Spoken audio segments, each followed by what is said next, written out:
Hi, my name is Franco Cavallari. I'm a former Mr. IFBB North America, having used a lot of these strategies that I talk about in research today, having used them and applied them to fitness, bodybuilding, and general health and wellness in different ways. Today, over the last 20 years, I've been intensely and centrally involved in biomedical research that defines the mechanisms of a lot of botanicals and ketones and different applications for these exogenous ketones.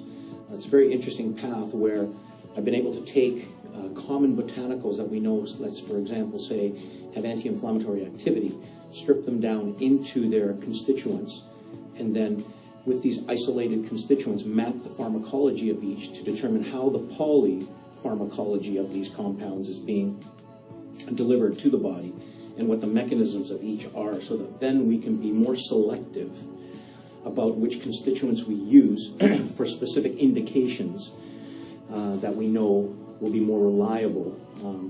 And the reliability then would come into standardizing these botanicals at a different level than just the general constituent level. It's more specific, the sub-constituents that we know are responsible for the mechanisms that we are looking for that relate to different disease pathologies. For example, curcuminoids. Regular curcumin is made up of 3 curcuminoids typically, and although we've all thought in the past that each of these curcuminoids have similar anti-inflammatory activity or mechanisms that are similar to generate this anti-inflammatory activity in the body, you know, we've isolated each, mapped the pharmacology of each curcuminoid, and then been able to put together this curcumin that has more reliability because it's standardized in terms of the proportions of these 3 curcuminoids to be highly selective for a target, a proteomic target that we're looking for that relates to a disease pathology. When it comes to the ketones that we're talking about here right now, we've done a lot of research on beta-hydroxybutyrate and other ketones that are generated in the body from the BHB.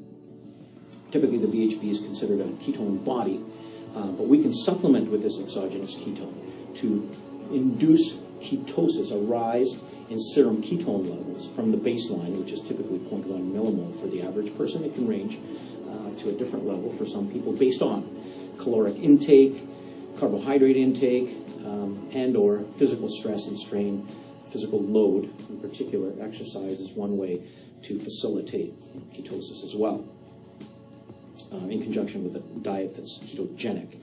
So we engage on in a ketogenic diet. Obviously, a ketogenic diet is low in carb, mediocre in protein, because protein can contribute to glucose through gluconeogenic amino acids that are converted into glucose in the body, and then a higher level of fat, so that we're forcing the body to try and use this fat as a primary substrate for ATP synthesis in the cells. But for a lot of people, it can take 72 hours or even more to generate enough ketones upon commencing a ketogenic diet. So for the 72 hours, while serum ketone levels rise from baseline, the brain is not getting the energy substrates it needs. Because as you drop glucose levels or drop carbohydrate intake, serum glucose levels tend to decline as the glycogen is used up. And if serum ketone levels have increased or incrementally risen to meet ATP levels and synthesis of energy by the brain, and synthesis of energy in ATP, then the brain starts to starve. Fats cannot cross the blood-brain barrier effectively, and that's why the brain can't use these fats.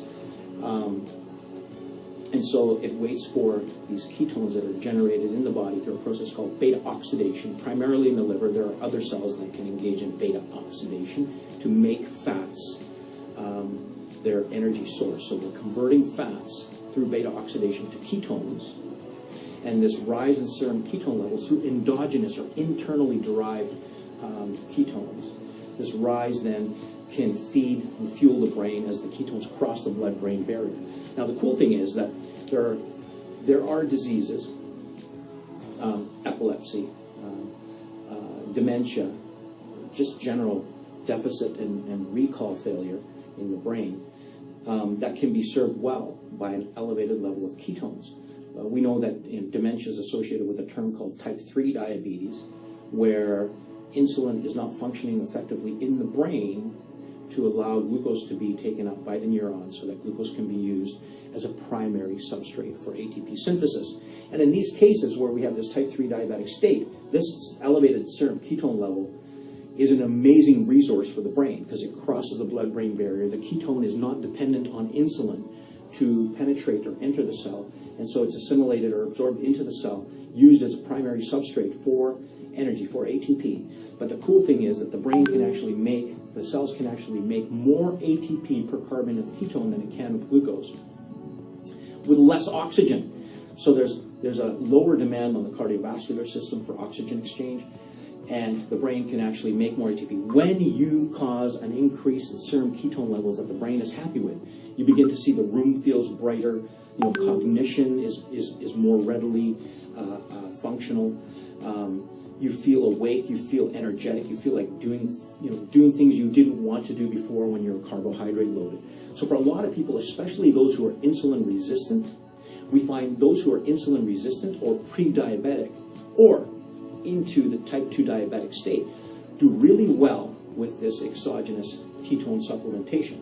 The challenge is, if you take a regular ketone salt, like a BHB ketone body supplement or ketone ester, you take this exogenous ketone supplement, you can cause an increment in serum ketone levels very quickly, within 10 to 15 minutes of actually consuming it. So it's quite effective.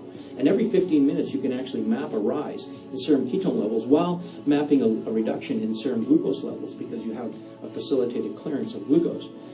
So the cool thing is that this supplement can actually allow you to go into ketosis through the exogenous ketone that's taken, and bypass that 2 or 3 day period where you feel lethargic, or you have that ketone flu, or that low carbohydrate flu as they call it.